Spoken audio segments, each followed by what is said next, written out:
Assalamualaikum warahmatullahi wabarakatuh. Berjumpa lagi dengan saya Agus Arham, mahasiswa non-reguler dari kampus IST S1 Keperawatan, program studi S1 Keperawatan IST Buton. Dengan nomor induk mahasiswa 164 2010 21038. Di sini saya akan menjelaskan tentang jenis-jenis topikal perawatan luka atau wound dressing. Yang dosen yang dibawakan oleh Bapak Laode Suardin, Escape Nurse, MCAP. Semoga bermanfaat untuk jenis topikal perawatan luka yang saya akan bawakan ini. Silakan untuk disimak. Terima kasih.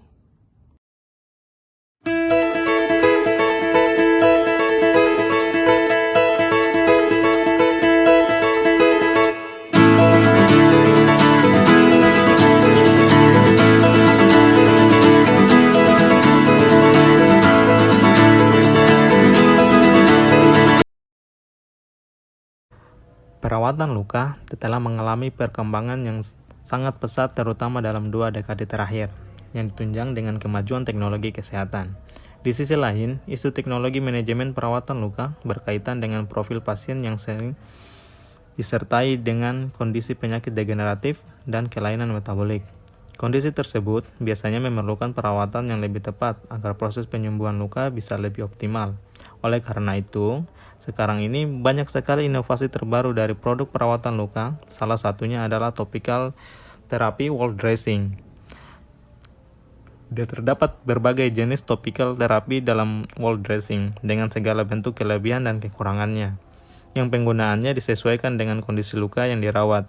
Berikut ini beberapa jenis terapi wound dressing yang berasal dari berbagai sumber.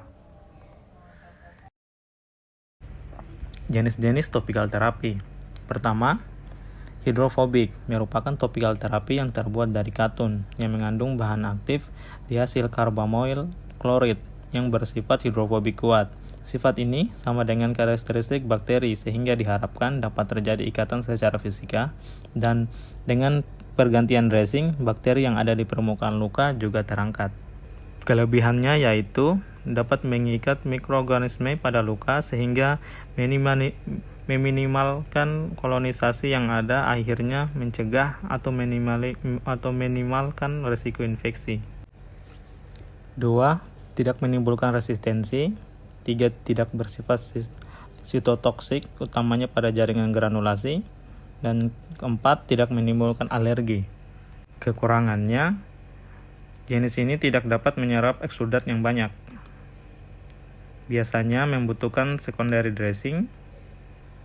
Contoh produk hidrofobik pertama Cutmed Sorbat Dressing Pad, Cutmed Sorbat Ribbon Gauze, Cutmed Sorbat Swab, dan Cutmed Sorbat Tupper. Semua ini merupakan merek dari BSM Medical.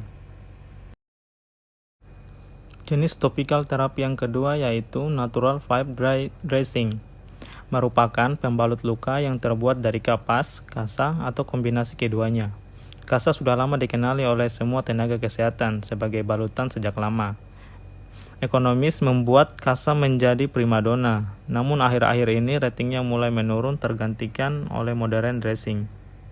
Kelebihan dari Natural Fiber Dressing yaitu dia pertama mengabsorpsi dan melindungi, kedua menciptakan lingkungan yang kering pada luka, dan ketiga dapat digunakan untuk mengkompres pasa luka. Dan kekurangan dari dressing ini yaitu pertama sangat jauh dari kriteria barutan ideal, tidak cocok untuk luka pada dermis dan subkutis. Dan terakhir ketiga, serpihan katun dapat menjadi benda asing yang menghambat penyembuhan luka.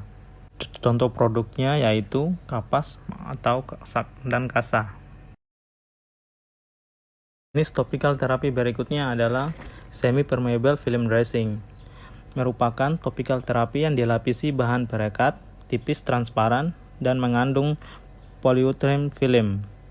Permeable terhadap gas tapi impermeable terhadap cairan dan bakteri, mendukung kelembapan termaksud pada nerve ending, sehingga mengurangi nyeri, dan yang paling penting adalah memudahkan inspeksi pada luka.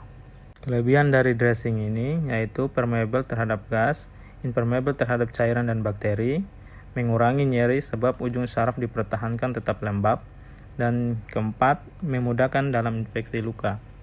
Dan kekurangan pada dressing ini yaitu tidak dapat menyerap eksudat, tidak cocok untuk luka dengan eksudat sedang hingga banyak, dan terakhir bila tidak berhati-hati saat melepaskan bisa merusak jaringan. Contoh produknya yaitu Lecometi, Opsite, dan Epiview.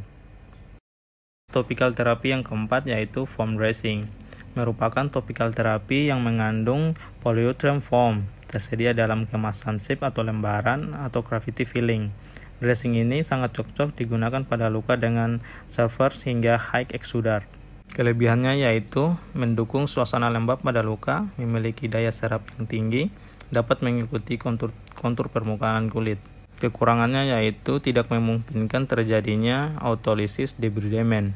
Contoh produknya yaitu Alevin dan Hydrosoft. Jenis topikal terapi berikutnya yaitu hidrocolloid, merupakan topikal terapi yang mengandung partikel hidroaktif yang terikat dalam polimer hidrofobik. Partikel hidrofiliknya mengabsorpsi kelebihan kelembaban pada luka dan mengkonversinya ke dalam bentuk gel. Hidrogel dapat bertahan 5-7 hari tergantung karakter eksudat. Kelebihannya yaitu partikel hidroaktifnya dapat menyerap eksudat, membentuk gel pada permukaan luka sehingga menciptakan suasana yang lembab, mengurangi frekuensi pergantian balutan sebab dapat bertahan 5-7 hari. Untuk kekurangannya yaitu tidak direkomendasikan untuk luka yang terinfeksi bakteri anaerob.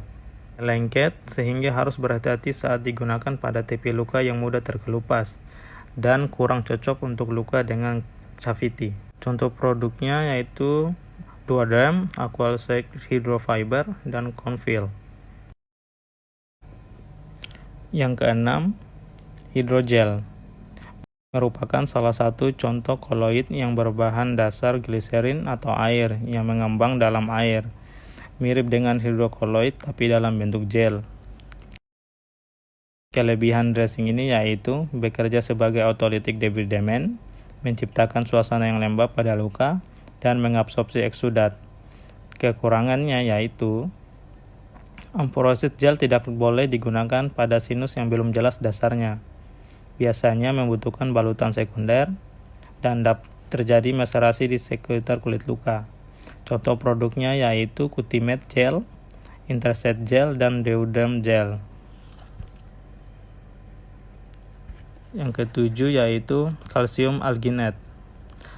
Pengertiannya yaitu merupakan topikal terapi yang terbuat dari polisakarida rumput laut atau seaweed polisakarida, dapat menghentikan pendarahan minor pada luka, tidak lengket, menyerap eksudat, dan berubah menjadi gel bila kontak dengan cairan tubuh. Kelebihannya yaitu menghentikan pendarahan minor pada luka, mempertahankan ujung syaraf lembab sehingga mengurangi nyeri, dan dapat menyerap eksudat minimal hingga sedang. Untuk kekurangannya biasanya membutuhkan secondary dressing. Kadang sulit untuk membedakan antara pus dengan gel alginate yang terbentuk dan tidak cocok pada luka kering. Contoh produknya yaitu Calcolstat, Algicide, dan Confil Syrup. Yang ketujuh yaitu silver dressing. Pengertian merupakan topikal terapi yang cocok digunakan untuk luka kronis yang tak kunjung sembuh, yang memiliki kemampuan dalam mengendalikan kondisi bakteri pada permukaan luka, sehingga mempercepat reaktivasi hingga 40% dibandingkan dengan penggunaan antibiotik. Kelebihannya yaitu efektif membunuh bakteri termasuk biofilm, memiliki efek sitotoksik yang kuat. Untuk kekurangannya yaitu penggunaan yang lama dapat menyebabkan kerusakan fibroblast, menghambat proses granulasi dan proliferasi sel. Untuk contoh produknya yaitu Acticot. Terima kasih, itulah materi dari wound dressing atau jenis-jenis topikal perawatan luka. Semoga bermanfaat bagi kehidupan kita sehari-hari. Terima kasih.